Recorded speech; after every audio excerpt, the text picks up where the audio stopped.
how's it, everybody? My name's Kawaii and this is... Hey guys, my name is Tyler, also known as Kawaii, and I just want to say that that introduction clip was filmed at the end of this panel when there was only about 20-ish people, which I'm very grateful for that they stayed throughout most of the panel, but I think it's very worth mentioning that at the very beginning of the panel, we had 100 out of 120 seats filled for this first ever Christian themes and anime panel. With that, enjoy the rest of the video, and I'll see you guys. Well, it is just about time to start, so I think as people trickle in, let's get started with a little introduction.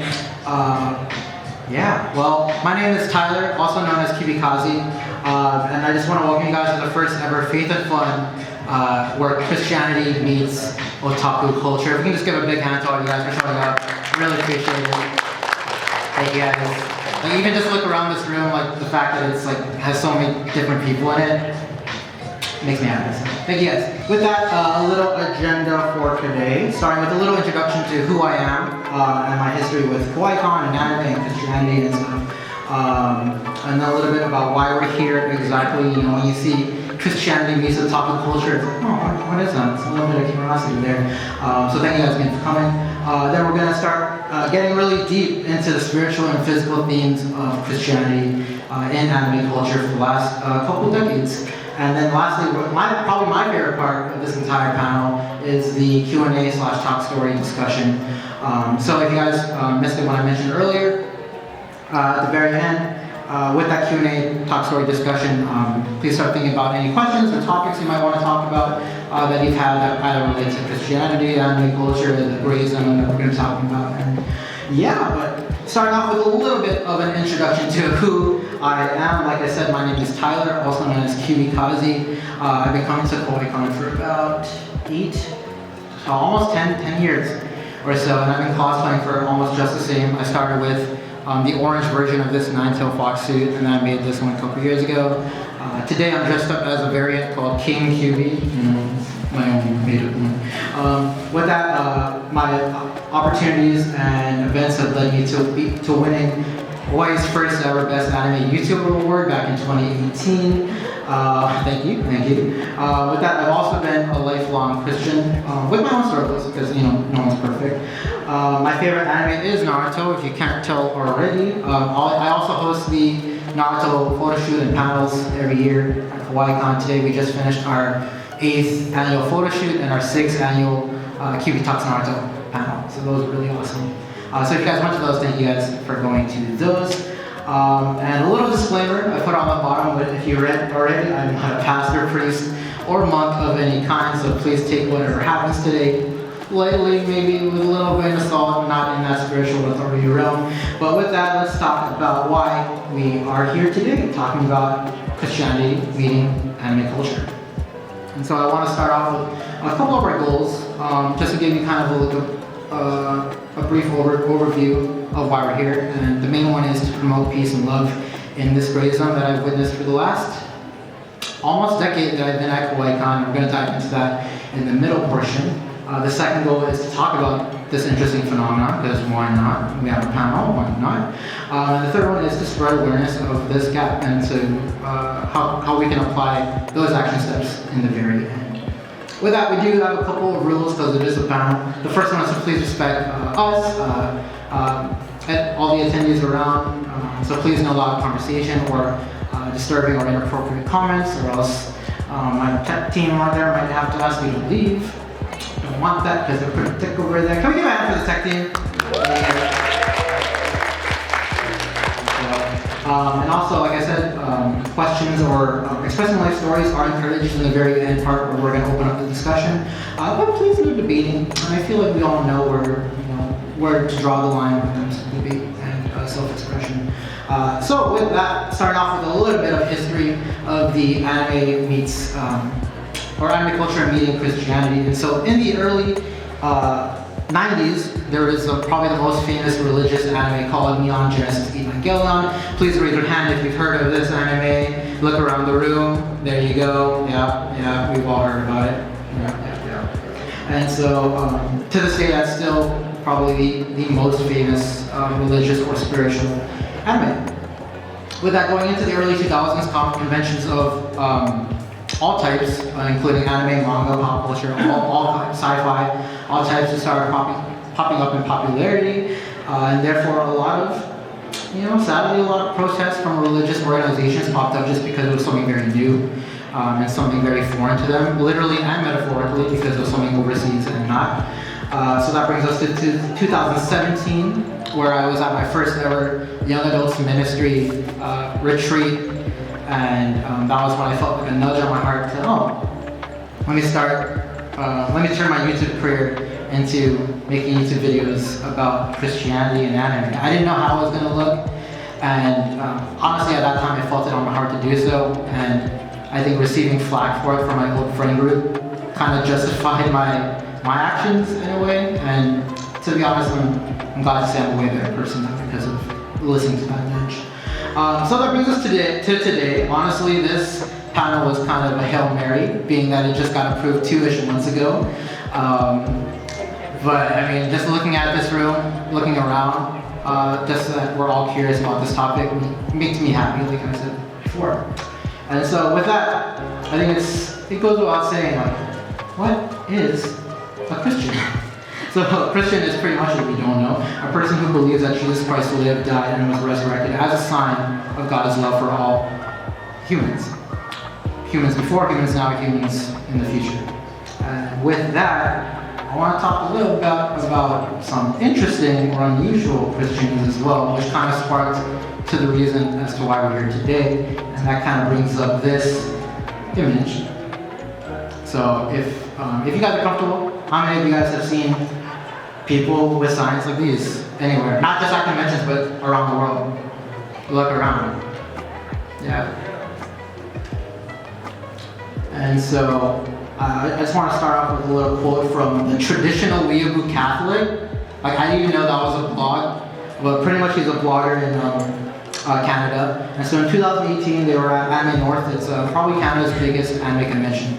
And so he saw a bunch of these organizations with the signs like this, and it says this, and he said on his blog, "This is not a good way to engage in evangelism, if you don't know what evangelism is, it's pretty much reaching other people to become followers of Christ, because it disregards the other party's argument immediately without reason." And I think we can apply this to more arguments, not just arguments, but conversations in general, not even about religion. But it's like, is it even an argument if your other party can't even speak for themselves?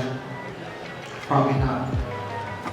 And so what I want to say about these people is, although they might call themselves Christian or followers of Christ, they are interesting people who are kind of like our weird relatives, and if you don't have a weird relative, it might be you. So really look at yourself. Or not, let's keep this. Love you guys. With that, we're going to go start talking about our spiritual versus physical themes of Christianity, now that we have kind of an overview of what Christians are and why we're here today. Little preface, just because an anime has a Christian theme doesn't necessarily make it Christian. I hope we all have enough IQ to understand that. Thank you. With that, the themes of Christianity are split up into two groups. The first one is spiritual, the second one is physical. Spiritual themes of Christianity involve, obviously, ones that aren't tangible. They're emotions and mindsets, such as forgiveness, love, grace, and embrace. Or they're really awesome motivational and good character development types of arts. And they also deal with relationships, purity, and wholesomeness, which we're going to dive into. And physical, on the other hand, are tangible. Like, we can feel them, hear them, see them, touch them, taste them. Now, I don't know if you can taste an anime unless you're a shokugeki, but with that, the physical themes touch on Genesis, resurrection, crosses, and cathedrals, and a very popular topic in the last 20 years, demons, angels, and the battle of heaven, which is probably my most favorite out of all of these themes. And a little disclaimer, some anime misuse or misinterpret these themes, which we're going to talk about. So some examples of spiritual Christian themes, from left to right, are forgiveness. I think the number one for me that exemplified this one was 2016's A Silent Voice. You guys watch that movie? Yeah, one of my favorite movies. I think that was one of the first anime movies that ever made me cry. I'm not sure. Yeah. In the middle is probably one of the most famous anime in history, is Dragon Ball, the whole series from 1986, and so that exemplifies motivational and other most shonen anime such as Naruto, Boku no Hero. Those definitely exemplify this as well. For me personally, Naruto and DBZ motivate me to work out. And then on the far right, we have purity and wholesomeness exemplified by none other than Miss Kana Kamui from Miss Kobayashi's Dragon Maid. Can we shout out Miss Lena Price for dressing up as not Kana, but someone from Dragon Maid? Just have to shout it out because we love her. With that, moving on to the physical Christian themes in anime, we have probably one of the most overused ones, in my opinion, which are crosses and or cathedrals. And so this sign on the far left, if you couldn't tell, is worn by Asuna. She's one of the main characters of the anime Sword Art Online from 2012. Who's seen or heard of SAO? Thank God. It's one of the most famous anime. I don't know why, but it's one of. I think it revolutionized. Well, because it revolutionized gaming and then got overused and oversaturated later on. You know. With that, one of my favorite topics of the physical Christian themes are Genesis, or pretty much the origin story of the world, the start or the new beginning of the world. And minor spoiler alert, kind of not. The source of all living matter from Attack on Titan, a series from 2013, exemplifies this purely just because, long story short, they believe that all people sprouted from this living worm. A living worm. On the far right, we have stuff known as resurrection, exemplified perfectly by the namesake resurrection jutsu from Naruto in 2002. Who has seen this scene on the far right? Thank you, everyone from the Naruto panel. Thank God. Cool. And going into a little bit more deeper physical Christian themes, and like I said, probably my most favorite talkative one would be the normalization of demons and angels and or the battle of heaven. And so I think it's no surprise that for the last maybe 20 to 30 years, this topic has pretty much skyrocketed and and this isn't, again, not throwing shade at animation companies or anyone who loves these kinds of stuff or these genres, because to be honest, I've seen both of these series religiously, quote unquote, but the far right one, The Devil's Part-Timer, was one of my most favorite series at some time. But starting from the one on the left, we have High School DxD. I'm not going to explain High School DxD because you guys probably know High School DxD. If you don't, you're probably a really good Christian. And so, I don't know.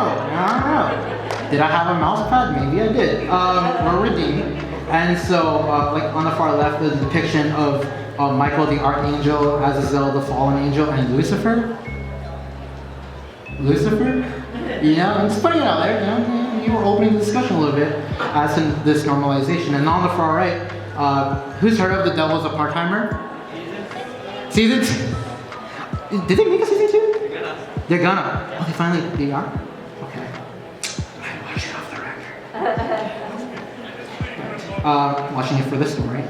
But The Devil is a Part-Timer is literally about how the devil himself, probably the king of the underworld, right, was in this medieval era world, and he was fighting the girl on the left.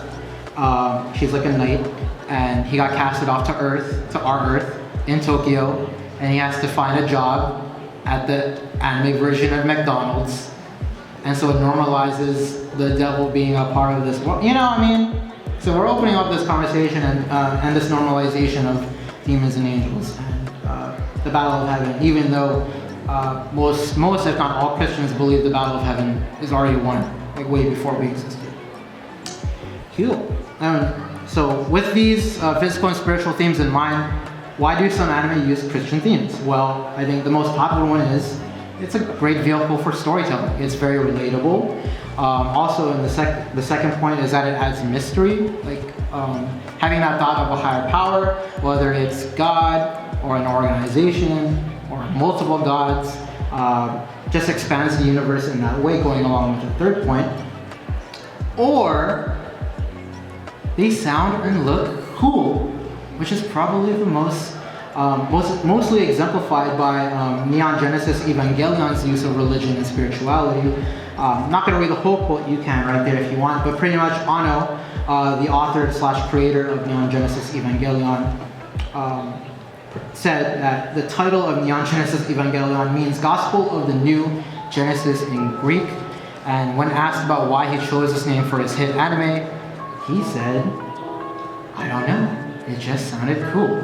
Which to a lot of people, like a lot of analysts and theological scholars who are just into anime, who are trying to dissect it, they're like, he's either lying or this is a really, really huge coincidence, and it just so happens to be that religion and spirituality just happen to be really cool themes that are used today.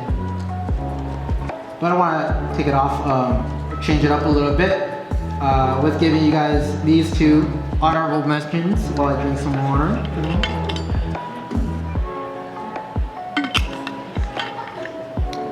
So the left one, have you guys heard of Manga Messiah? Yeah? How about Jesus and Buddha? Yeah, Jesus and Buddha, yeah. So Jesus and Buddha is a more common one, but Manga Messiah is probably the OG in terms of print. And although it's not necessarily an anime, this is probably more related to the Action Bible. Anybody Action Bible fans? Yeah, we all have that phase, raise it high. Yeah. And along with this was also some anime shorts, such as The Last Day. And The Last Day is an animated short, I think in the early 2010s, and it's pretty much the day of Jesus Christ's crucifixion. So yeah, so not only are there spiritual and physical themes of Christianity and anime, but there are also literal themes, literal anime and literal works made to focus or center on Christ or his peace, his presence, and his goodness. And so how do we, whether we're anime fans or Christians, how do we as people use this info? Well, at the end of the day, whether you're Christian or not, when you're there for someone, when they're at their all-time low, you are showing them Jesus. Even if you didn't know it. So I encourage you to not stop being there for those around you, whether they're your family, your friends, or even just a stranger across that you haven't talked to yet, or even someone in the hallway. You don't know what they're going through, so just being nice, you're being Jesus to them, even if you don't believe in Jesus. And third, you can also be a participant in that next conversation you have with that weird relative. Unless you are the weird relative, then we might have a conversation. So, with that, here are some next steps. So as a Christian, starting from the left, we as Christians can disagree with someone's lifestyle or interest, but honestly, if they're not hurting anyone, including themselves, we should approach them with grace, love, and our own self-reflection. Like for me, when I felt, there were times in the last couple of years where I felt more spiritual than others, and for us locals, we have a term, Hai Maka Maka, you know what I'm saying? Just because you feel more spiritual doesn't make you better than the other person. We also must recognize not all anime may be Christ-centered, but that doesn't necessarily mean that they're all works of the devil. For us anime fans, you know, we now know that not all Christians are anti-anime, and that was one of the points that I mentioned at the goals of the panel. And more Christians today avidly consume and love it than you may think. If you're comfortable, can I do like a little roll call? If you love anime and you're a Christian, can you raise your hand? Look around the room. Yeah, you can lower your hands. And with that, your favorite anime may have Christian themes even if it's not Christ-centered or Christ-focused. And I think that's one of the biggest breakthroughs and revelations I've had. But honestly, even though I divided them into two categories, this graph can also look like this. As anime fans, we can disagree with someone else's lifestyle or religious belief, but that doesn't mean we have to shut them down or blockade them from our life just because they're trying to reach us, or just because they're trying to be open with us or share their personal life or their personal belief that they are so heartfelt on. We don't have to alienate them from our families, our friend groups, because we don't. And we also, as anime fans, have to recognize that even if things aren't Christ-centered, they could still be Christ-themed. But also, as Christians, not all Christians are anti-anime. We just crushed that right now. So, in summary, just because an anime has a Christian theme doesn't necessarily make it Christian. but they can definitely do good for the world. Like I mentioned earlier, a lot of shonen anime such as like Attack on Titan, Dragon Ball Z, Naruto, they're very inspirational. Honestly, without Naruto, I probably wouldn't be here today. Looking at my cosplay, looking at my 6 to 10 years of hosting anime events, you know, and to be honest, anime inspires me to be a better person, and because it inspires me to be a better person, I'm inspired to be a better Christian, and a better follower, and a better son, and a better brother, and a better friend. The second point is you can definitely be a Christian who avidly watches anime as long as it doesn't distract you from life with God. And I think a lot of like we go day in day and we make fun of ourselves, like, oh yeah, I'm a closet weeb. I just stay at home. I'm very introverted, not hating on the introverts, I'm too. But I just stay at home, I read my manga, I play my video games, I watch my anime. But I hope that at least for one of us here in this room, maybe you can take a step back at your own life and ask yourself if these things that you love so much, are they distracting you? Are they becoming idols? And lastly, the third point is if you call yourself a Christian, you should be approaching situations not only with law, like those people with signs, but also with grace and love and understanding and a place of openness, like this panel today. Because if I really wanted to, if my faith wasn't, thank God, if my faith wasn't as foundational as it was, I'd probably be on those streets outside of this very con, holding those signs against people, against my fellow brothers and sisters. Yeah. But yeah, if you guys have any other questions, oh yes. Oh, you can start with your name. If that's okay. Hi, I'm Kiana. Okay. For everyone. Yeah, I'm Kiana. I had a question. Sorry, I don't know how to word this. What's your opinion of Christians that have a favorite anime or really like watching an anime that is definitely not Christian. Not Christian. For example, like Black Collar. Oh, okay. Yeah. I mean, if I get personal with you, Black Butler was my favorite anime from 2012 to like 2015. And I think you're right. I mean, we can give Black Butler, if you guys know Black Butler, if you don't know Black Butler, it's pretty much about this boy named Seal, Phantom Hive, and he becomes an orphan after some very unfortunate things. And in becoming an orphan, he kind of gets a visit by, thank you, can we give it up for Kiana asking questions? And so Ciel, after becoming an orphan, he's kind of transported to the spirit world, white world, where he meets up with a demon who makes him a deal. And we know deals with the demons ain't pretty good, but he makes it with him anyway. And so this demon becomes his butler, and he takes on this very attractive, very handsome, very posh character, which I personally loved as a teen, even up until now. Like as a story, it's very great. But I think your question was what happens when anime like that is their favorite? Yeah, just like what's your opinion of how it looks to outsiders? I think you can like I said before, as long as it's not distracting you, but also second, we have to ask ourselves, for those of us who have favorite anime like that, is it making us more Christ-like at the end of the day, or is it really distracting us? And along with that, we can be fans of stories. Like I'm a fan of Star Wars. Do I believe in the Force? Ask me after. But but I mean, hey, we can have a whole conversation on Star Wars and religion too, honestly. But yeah, you can be fans of those stories, but I think being a follower of those stories is a different story. And I said story 5 times. Yeah, thank you, Ken. Yes. You can start with your name, please. Oh, I'm Gio. Thank you, Gio. My question is just kind of similar. It's just honestly how do you feel just about either in the Christian side or on the anime side about Helsing? Because of Van Helsing? The church. The animated series? Yeah. Or just the character of Van Helsing? The series itself. I haven't watched a lot of Helsing. Is it anything like the Hugh Jackman movie? I think I'm gonna be butchering this because I haven't watched it myself, but it's just something I always see. I'm like, wow, that was cool. But it's basically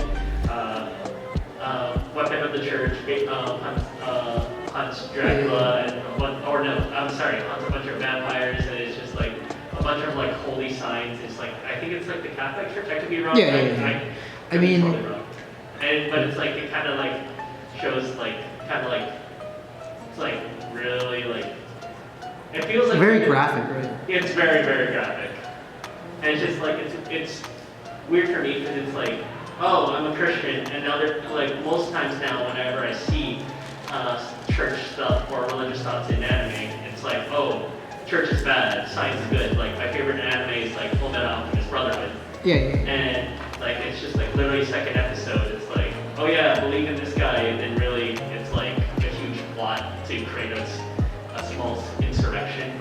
And I'm just like, wow, my faith is like kind of, everyone's thinking, oh, religion is bad, and therefore people look at me, they say I'm bad, but then they get to know me, and then they say, hey, you're actually pretty cool, why can't other Christians be like you? And I'm like, oh no. Yeah. Well, can we give it up for Gio for being honest and frank with this? Before I have like a very little tidbit on this, but has anybody watched the Hellsing animated series and can give yes? Are you down to talk a little bit about it? Yeah, sure. You can start with your name, please. So, the Hellsing, my name is Jason Ronson. Okay. I just have a question too, so. Yeah. The Hellsing anime is basically about an organization called the Hellsing Organization, who essentially has either enslaved or formed a bond, depends on what source material you're looking at, with a vampire who is technically Dracula. And he hates every other vampire in existence. And so the Hellsing Organization is responsible for tracking down these supernatural phenomena, such as vampires, but not just related to vampires, zombies, and all that kind of stuff. The Catholic Church is sort of like an anti-hero, depending on straight up villains, depending on, again, the source material you kind of look at. They are highly opposed to the Hellsing Organization because they employ Hellsing, who is a vampire, so obviously the Catholic Church doesn't like the Hellsing Organization. But they're also on their own crusade for killing vampires. And they engage in very shady activities as well. Things like human trafficking, genetic manipulation. They're not much better than the Hellsing Organization. Honestly, the whole show is about a bunch of anti-heroes, with Hellsing being the biggest anti-hero of all time. You can kind of envision the themes and terminology pretty much like how you envision Evangelion. Okay. Take everything they say with a grain of salt, because like in terms of like real life things, because it is very much, yes, more about the action and the gore, the shock factor. Yeah. You know, so it would not. Yeah, that's pretty much it. And yeah, the end of depending on the source material you kind of look at, the end. Hi fam, so this is the part where my SD card ran out of memory, but just know that this part was full of great and very helpful, very raw, very authentic discussion, not just with me, but with literally everybody else in that room. So thank you guys again for either coming there in person and supporting, or if you guys were praying for me and the panel during it, as well as just watching this video. There you have it. That is the first ever Faith and Fun where Christianity and otaku culture collide panel, also known as the Christian Themes in Anime panel. I have yet to figure out what I want to call it yet, but I hope you guys enjoyed it. I hope you guys learned something new, and if you guys did, please hit that like button, comment below, tell me your favorite part, or what you guys learned from it. And if you want to join me, the Otaku Christian, on this journey of faith and fun, please subscribe over here. With that, you guys have a safe and blessed day, and I'll see you guys later. Sayonara.